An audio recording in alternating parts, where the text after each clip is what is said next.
আমি শুরু থেকে জানতাম তোমাকে কোনোদিন পাবো না, তোমার সাথে আমার মিল হবে না, আমাদের পথ এক হবে না।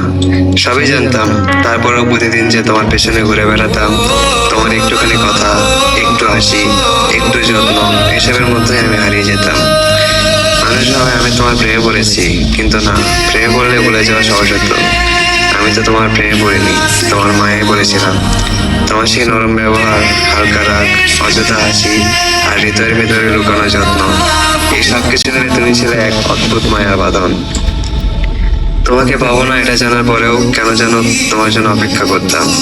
তুমি রিপ্লাই দাও কিনা, একবার দেখা পাই কিনা, এই ছোট ছোট জিনিসগুলো আমার কাছে বড় হয়ে উঠেছিল। কখনো দাবি করিনি, কখনো নিজের বলে ভাবিনি, শুধু তোমার মায়ার জায়গাটাতে থেকে গেছি। মনে হয় মায়ার টান সত্যি কখনো ভোলা যায় না। আজও তাই বলতে ইচ্ছে করে, তুমি হয়তো আমার জীবনে আমার জন্য এসেছিলে না।